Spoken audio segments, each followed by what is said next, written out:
Good morning once again, my dear students.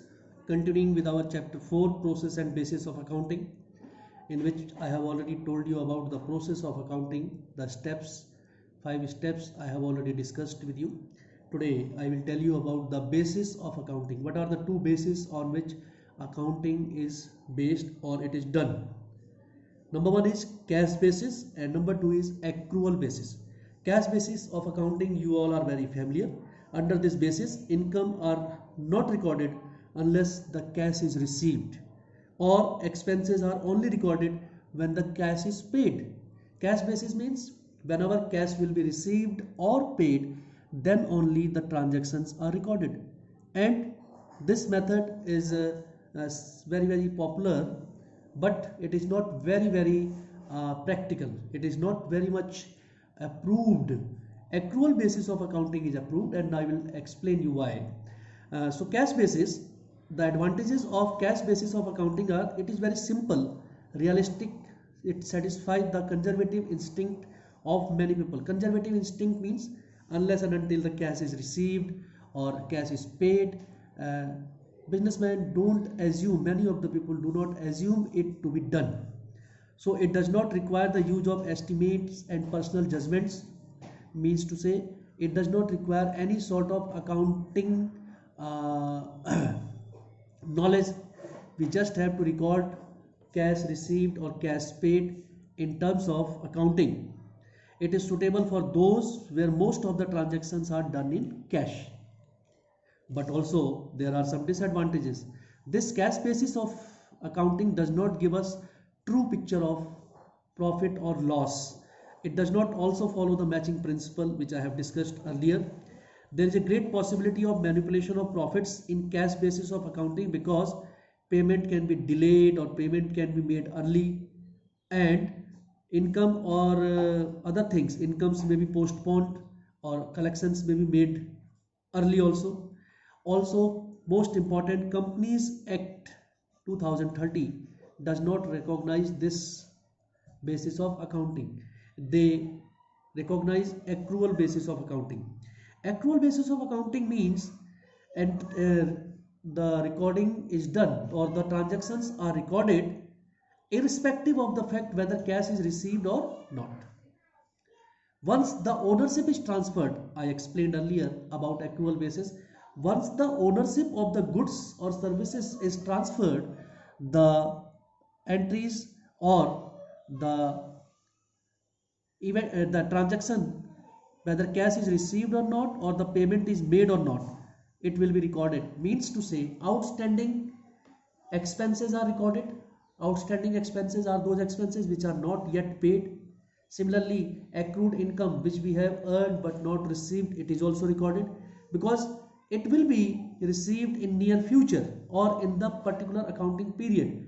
So we have to record it, and that is the difference between cash basis and accrual basis, that it follows matching principle, it is recognized by Companies Act, right? There is consistency in calculation of accumulated profits, losses.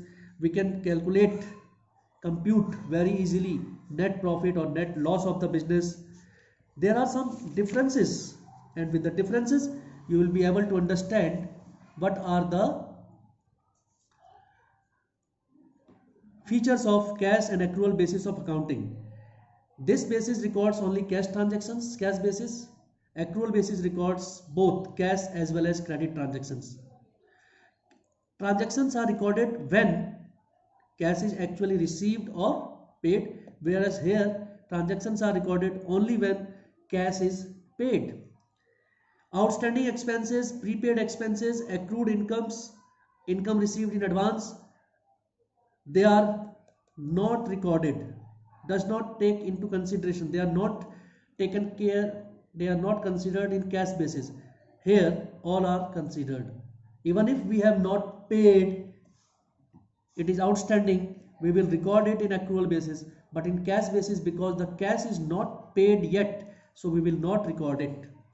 Legal position, it is not recognized under Companies Act, it is recognized under Companies Act. Through cash basis actual profit और loss can not be recognised.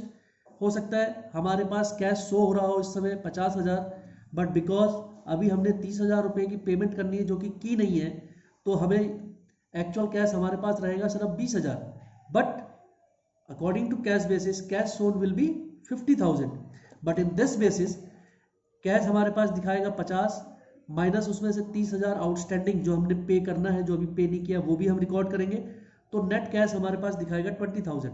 So actual cash in hand can be only ascertained by accrual basis of accounting. Suitability किसके लिए suitable है?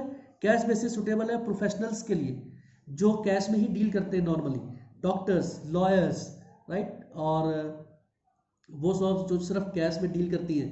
Where as this is adopted by business enterprises जिनका profit making motive होता है और वो अपने customers को जो है कुछ रिलैक्सेशन, कुछ टाइम पीरियड देना चाहते हैं टू पे देयर ड्यूज. इसके बाद एक और बेसिस आता है हाइब्रिड और mixed basis of accounting. Hybrid और mixed basis of accounting is a mixture of cash basis and accrual basis of accounting. और इसको जो है ऑल बिजनेस एंटरप्राइजेस इस तरीके से अडॉप्ट करते हैं, बैलेंस करते हैं कि कैश बेसिस भी चलता रहे और एक्रूअल बेसिस भी चलता रहे, because both are necessary for the business. So my dear students, this is the end of the chapter. These are some short answer type questions. These are very short answer type questions. Only thing is you have to do in this chapter is what is the process of accounting, and what are the two bases and their difference, cash basis and accrual basis with their differences, process of accounting, and hybrid or mixed basis of accounting. That's all in this chapter. Thank you for listening. I hope you have understood well. Feel free to ask your doubts in case you have not understood any point or any topic. Thank you. God bless all of you.